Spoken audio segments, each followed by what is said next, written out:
And so, cheerful and swaggering candidate for a buyer of my wiseacrings, having warned you that I am going to write not as professional writers usually write, but quite otherwise,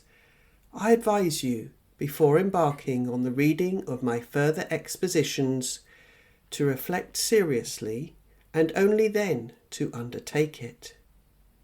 If not, I am afraid for your hearing and other perceptive and also digestive organs, which may be already so thoroughly automatized to the literary language of the intelligentsia existing in the present period of time on earth, that the reading of these writings of mine might affect you very, very cacophonously, and from this you might lose your you-know-what, your appetite for your favourite dish, and for your psychic specificness, which particularly titillates your inside, and which proceeds in you on seeing your neighbour, the brunette. For such a possibility, ensuing from my language, or rather, strictly speaking, from the form of my mentation, I am, thanks to oft-repeated past experiences, already quite convinced. With this, my whole being, as a thoroughbred donkey, is convinced of the right and justice of his obstinacy. Now that I have warned you of what is most important, I am already tranquil about everything further. Even if any misunderstanding should arise on account of my writings, you alone will be entirely to blame, and my conscience will be as clear as, for instance, the ex-Kaiser Wilhelm's. In all probability, you are now thinking that I am, of course, a young man with an auspicious exterior and, as some express it, a suspicious interior, and that, as a novice in writing, I am evidently, intentionally being eccentric in the hope of becoming famous and thereby rich. If you indeed think so, then you are very, very mistaken. First of all, I am not young. I have already lived so much that I have been in my life, as it is said, not only through the mill, but through all the grindstones, and secondly, I am, in general, not writing so as to make a career for myself, or so as to plant myself, as is said, firm-footedly, thanks to this profession, which, I must add, in my opinion, provides many openings to become a candidate direct for hell, assuming, of course, that such people can, in general, by their being, perfect themselves even to that extent, for the reason that, knowing nothing whatsoever themselves, they write all kinds of claptrap, and thereby automatically acquiring authority, they become almost one of the chief factors, the totality of which steadily continues year by year, still further to diminish the, without this, already extremely diminished psyche of people. And as regards my personal career, then thanks to all forces high and low and, if you like, even right and left, I have actualized it long ago, and have already long been standing on firm feet, and even maybe on very good feet. And I moreover am certain that their strength is sufficient for many more years, in spite of all my past, present, and future enemies. Yes, I think you might as well be told also about an idea which has only just arisen in my madcap brain, and namely, specially to request the printer, to whom I shall give my first book, to print this first chapter of my writings in such a way that anybody may read it before cutting the pages of the book itself, whereupon, on learning that it is not written in the usual manner, that is to say, for helping to produce in one's mentation very smoothly and easily exciting images and lulling reveries, he may, if he wishes, without wasting words with the bookseller, return it and get his money back, money perhaps earned by the sweat of his own brow. I shall do this without fail, moreover, because I just now again remember the story of what happened to a Transcaucasian Kurd, which story I heard in my quite early youth, and which in subsequent years, whenever I recalled it in corresponding cases, engendered in me an enduring and inextinguishable impulse of tenderness. I think it will be very useful for me, and also for you, if I relate this story to you somewhat in detail. It will be useful chiefly because I have decided already to make the salt, or as contemporary pure-blooded Jewish businessmen would say, the tzimus of this story, one of the basic principles of that new literary form which I intend to employ for the attainment of the aim I am now pursuing by means of this new profession of mine. This Transcaucasian Kurd once set out from his village on some business or other to town, and there in the market he saw in a fruiterer's shop a handsomely arranged display of all kinds of fruit. In this display he noticed one fruit, very beautiful in both colour and form, and its appearance so took his fancy, and he so longed to try it, that in spite of his having scarcely any money, he decided to buy without fail at least one of these gifts of great nature and taste it. Then, with intense eagerness, and with a courage not customary to him, he entered the shop, and pointing with his horny finger to the fruit which had taken his fancy, he asked the shopkeeper its price. The shopkeeper replied that a pound of the fruit would cost 2 cents. Finding that the price was not at all high for what in his opinion was such a beautiful fruit, our Kurd decided to buy a whole pound. Having finished his business in town, he set off again on foot for home the same day. Walking at sunset over the hills and dales, and willy-nilly perceiving the exterior visibility of those enchanting parts of the bosom of great nature, the common mother, and involuntarily inhaling a pure air uncontaminated by the usual exhalations of industrial towns, our Kurd, quite naturally, suddenly felt a wish to gratify himself with some ordinary food also. So sitting down by the side of the road, he took from his provision bag some bread and the fruit he had bought, which looked so good to him, and leisurely began to eat. But, horror of horrors! Very soon everything inside him began to burn. But in spite of this, he kept on eating. And this hapless biped creature of our planet kept on eating, thanks only to that particular human inherency which I mentioned at first, the principle of which I intended, when I decided to use it as the foundation of the new literary form I have created, to make, as it were, a guiding beacon, leading me to one of my aims in view, and the sense and meaning of which, moreover, you will, I am sure, soon grasp, of course, according to the degree of your comprehension, during the reading of any subsequent chapter of my writings, if, of course, you take the risk and read further, or it may perhaps be that even at the end of this first chapter you will already smell something. And so, just at the moment when our Kurd was overwhelmed by all the unusual sensations proceeding within him from this strange repast on the bosom of nature, there came along the same road a fellow villager of his, one reputed by those who knew him to be very clever and experienced. And seeing that the whole face of the Kurd was aflame, that his eyes were streaming with tears, and that, in spite of this, as if intent upon the fulfilment of his most important duty, he was eating real red pepper pods, he said to him, "What are you doing, you Jericho jackass? You'll be burnt alive." Stop eating that extraordinary product, so unaccustomed for your nature." But our curd replied, "No, for nothing on earth will I stop.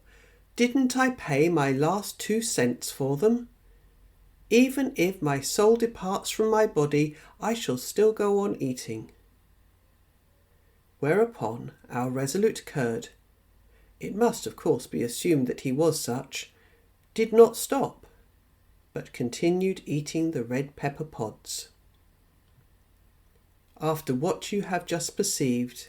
I hope there may already be arising in your mentation a corresponding mental association which should, as a result, effectuate in you, as it sometimes happens to contemporary people, that which you call in general understanding, and that in the present case you will understand just why I, well knowing and having many a time commiserated with this human inherency, the inevitable manifestation of which is that if anybody pays money for something, he is bound to use it to the end,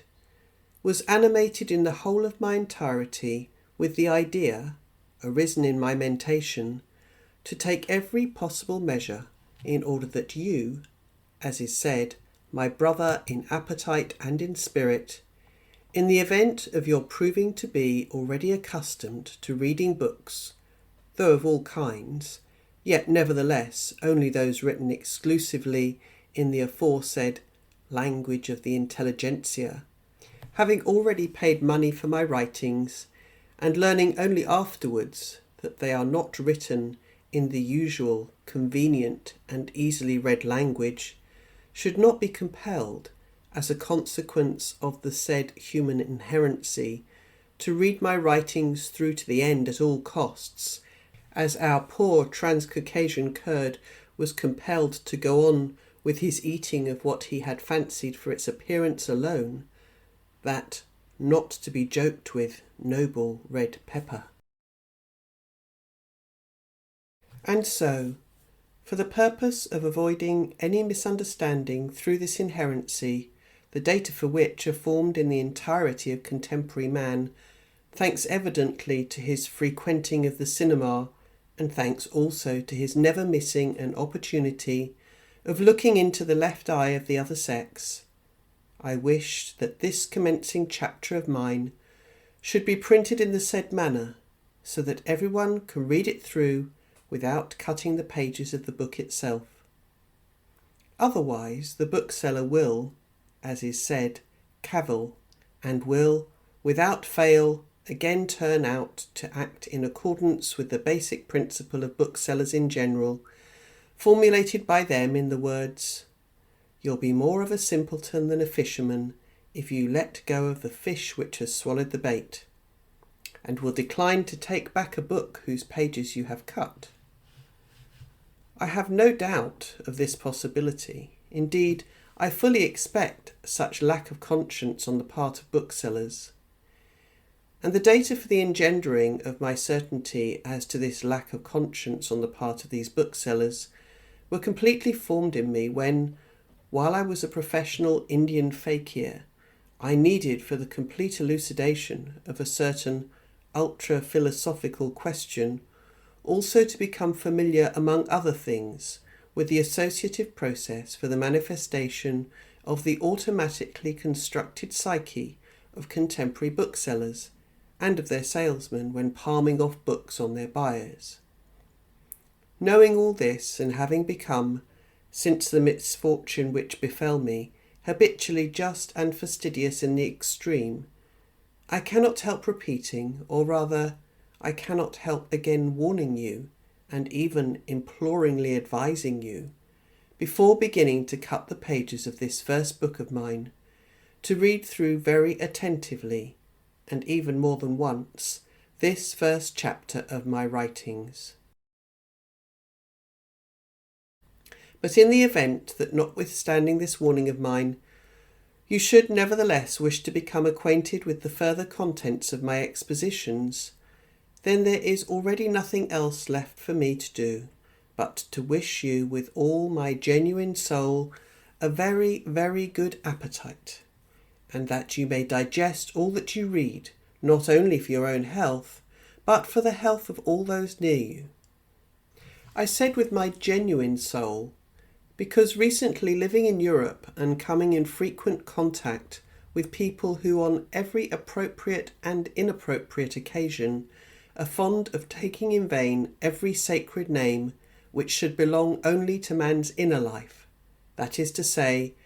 with people who swear to no purpose, I being, as I have already confessed, a follower in general not only of the theoretical, as contemporary people have become,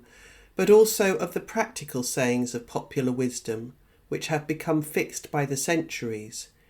and therefore of the saying which in the present case corresponds to what is expressed by the words, "When you are in Rome, do as Rome does," decided in order not to be out of harmony with the custom established here in Europe of swearing in ordinary conversation, and at the same time to act according to the commandment which was enunciated by the holy lips of Saint Moses, not to take the holy names in vain, to make use of one of those examples of the newly baked, fashionable languages of the present time, namely English. And so from then on, I began on necessary occasions to swear by my English soul. The point is that in this fashionable language, the words soul and the bottom of your foot, also called sole, are pronounced and even written almost alike. I do not know how it is with you, who are already partly candidate for a buyer of my writings, but my peculiar nature cannot, even with a great mental desire, avoid being indignant at the fact manifested by people of contemporary civilization that the very highest in man, particularly beloved by our common Father Creator, can really be named, and indeed very often, before even having made clear to oneself what it is, can be understood to be that which is lowest and dirtiest in man. Well, enough of philologizing. Let us return to the main task of this initial chapter, destined, among other things, on the one hand, to stir up the drowsy thoughts in me, as well as in the reader, and on the other, to warn the reader about something. And so I have already composed in my head the plan and sequence of the intended expositions, but what form they will take on paper, I, speaking frankly, myself do not as yet know with my consciousness, but with my subconsciousness I already definitely feel that on the whole it will take the form of something which will be, so to say, hot, and will have an effect on the entirety of every reader, such as the red pepper pods had on the poor Transcaucasian Kurd. Now that you have become familiar with the story of our common countryman, the Transcaucasian Kurd, I already consider it my duty to make a confession, and hence, before continuing this first chapter, which is by way of an introduction to all my further predetermined writings, I wish to bring to the knowledge of what is called your pure waking consciousness the fact that in the writings following this chapter of warning, I shall expound my thoughts intentionally and in such sequence and with such logical confrontation that the essence of certain real notions may of themselves automatically, so to say, go from this waking consciousness, which most people in their ignorance mistake for the real consciousness, but which I affirm and experimentally prove is a fictitious one, into what you call the subconscious, which ought to be, in my opinion, the real human consciousness, and thereby themselves mechanically bring about that transformation which should in general proceed in the entirety of a man, and give him, from his own conscious mentation, the results he ought to have, which are proper to man, and not merely to single or double-brained animals.